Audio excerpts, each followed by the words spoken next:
this film may probably be the best homage to Pulp Fiction, the English film Pulp Fiction. Hi guys, this is Farhad and welcome back to my channel Popcorn Reviews. Before the Goat Life releases, I thought of watching another little Malayalam film in a theatre, and the film that we are going to be discussing is the, hold on, it's a long word, Anchakkallakokkan. I hope I'm pronouncing it right. Anchakkallakokkan. I hope I'm pronouncing it right. Let me know in the comments. I'm sorry if I'm mispronouncing it. But it has to be a perfect homage to the Quentin Tarantino film Pulp Fiction, and a huge shout out to my member from the Digi family, my friend Chaco. Thank you so much for recommending me this film. The film had earlier released in the state of Kerala last week, but in Mumbai, where I am, it released this week and I happened to watch it. And here are my thoughts on the same. But if you are new to this channel, then please press that subscribe button, press that bell icon, like this video, comment, share, do whatever it takes to spread the word and help a small creator like me. So let's get started. How is Anchakkallakokkan? I'm sorry.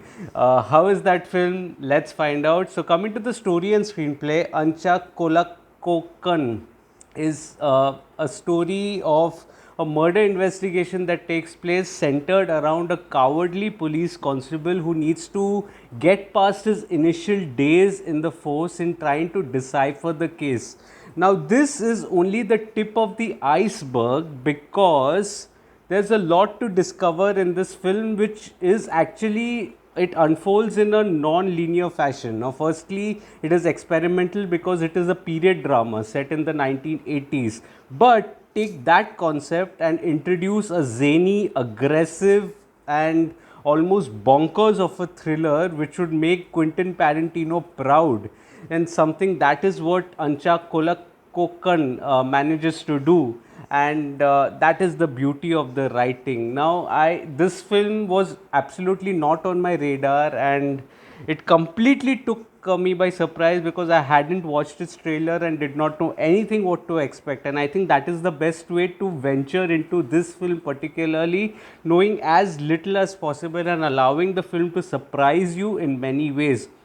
The screenplay here, standing at a little shade above to us, is absolutely zany and bonkers, but you need to pay attention to the characters and the character names that are there in order to fully grasp what exactly is going on, because a lot of things happen through the conversations, much like the films of Quentin Tarantino. I'm bringing this name up frequently because if you remember, Pulp Fiction was a cult, and the narrative style that was there in that film, of almost a non-linear narrative style, that is what you get to see here as well. Now, the drama here, it begins with a murder which is so unlike that of a Malayalam film industry, the script of a Malayalam film industry who likes to, create a world and create the characters in almost a linear fashion and eventually then get to the point. Here, the structure initially just shows that no, this is a non-linear structure and you have to be attentive in what you're trying to convey, and hence this is an experimental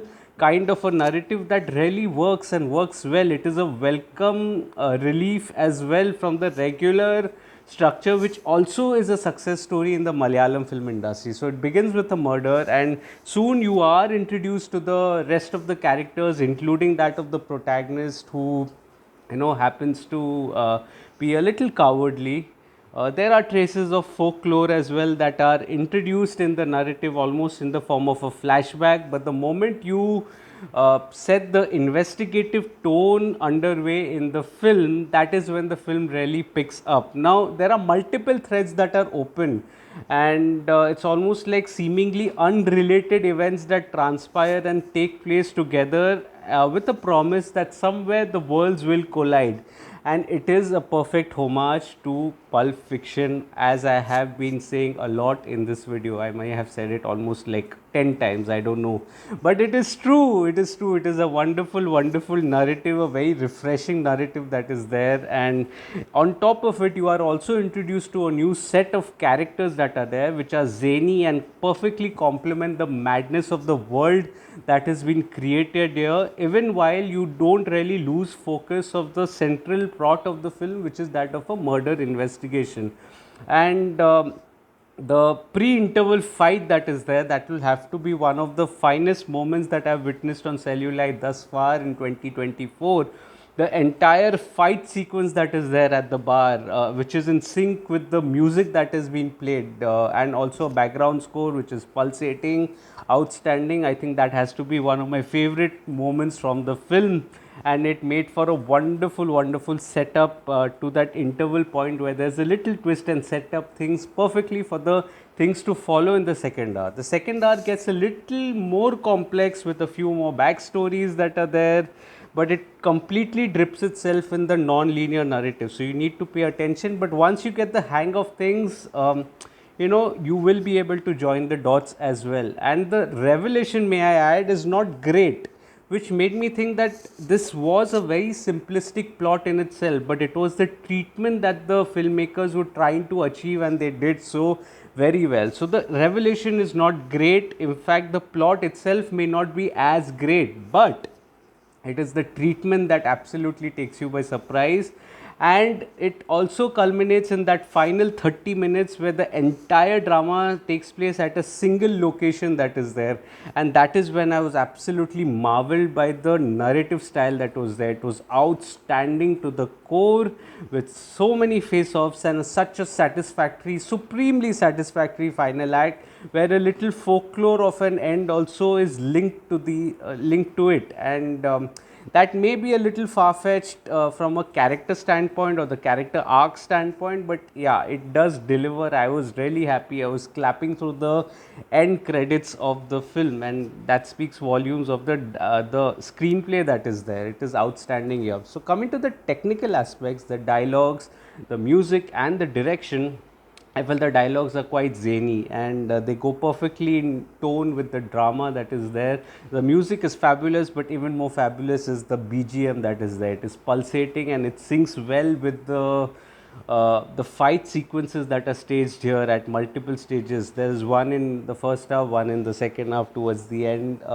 Wonderfully, balanced BGM, which is pulsating and almost inviting you in the narrative that is there. The cinematography also captures some wonderful frames, outstanding frames that really will make you marvel at this film and how brilliant the technicians are from the Malayalam film industry. They just know their job, and it's almost like a shoestring budget done at such a wonderful scale, which shows the passion with the manner in which the films are being made, and not just a money spinner for the sake of it. The editing here also is brilliant, and the editor needs to be given a raise, because it was so difficult considering the narrative style being a non-linear one, and it could have so easily been lost and convoluted in the loop. But credit to the editor for consistently keeping the viewers engaged and compelled throughout the narrative. Director Ulas Chemban, I think he did a wonderful, wonderful job. It's clear that he is a Quentin Tarantino fan, especially that of Pulp Fiction, and Quentin Tarantino may well be proud of what he's made here. The characters, the world that he's introduced is outstanding, and the way he maintains a grip despite it being a non-linear narrative. Oof. Wonderful, wonderful, wonderful feature film debut by Ulas. I think it was brilliant to the core. Coming to the performances, I felt the performances are outstanding as well. All of the characters make their mark, from Merin to Megha. They are wonderful additions to the screenplay, to Srijit, to Senthil Krishna. All of them are fabulous, fabulous, fabulous. Even the brothers that are there, I think they were pretty crazy. Praveen and I think Merin is one of the two brothers that are there. They deserve a film of their own. They are wonderful to look at, and they're quite mad as well. The madness in their characters is something that is so infectious as well. I actually died laughing at that fight sequence that was there, which was so well done. Chemban Vinod, I think he did a marvelous job once again. I think he's a highly underrated actor. He did a wonderful job in keeping pace with the sentiments of the character that are there. I don't want to reveal too much, but yeah, his character really did a wonderful job. Lukman also was wonderfully restrained, and it was his acting prowess that hit some of the flaws of his character arc that are there. And I don't want to reveal too much, but the character arc was a little far fetched, but it was his acting performance that convinced you and hit that flaw. And kudos to Lukman for that. So overall, I felt that Anchakkallakokkan, I hope I pronounced it right, is a zany and pulpy and experimental thriller that pays perfect homage to Pulp Fiction. Highly recommended from my end. If it is playing at a theater near you, do visit it and support a small film like this. But something tells me that this film is also going to gain a lot of popularity in the OTT space as and when it premieres. This film is highly recommended from my end, and a huge shout out once again to Chaco. Thank you so much for recommending me this film, and I absolutely loved it. So if you're liking this video, please smash that like button. Please comment on what did you make of the film. I know this film may be a little bit of a split for many people as well, considering its narrative or its revelation that is there, but I enjoyed it, and I want to know your thoughts as well on it. And subscribe to the channel, press that bell icon, share this video with your friends and family. Any small help helps a small creator like me. Also, do visit my website for the full review of Anchakkallakokkan. And on my site, Popcorn Reviews with a double S, the link of which is in the description box below. Also follow me on different social media platforms like Facebook, Instagram, Twitter and Letterboxd. I do not end up making a video on everything that I watch, but I do write a lot, and all information is present on my social media handles and on my site, Popcorn Reviews with a double S, so do visit that as well. I'll see you again soon with another video pretty soon. Till then, take care of yourselves, and wishing all members of my Digi family a very happy Holi. Take care of yourselves and stay safe. Thank you so much for your love and support. Cheers.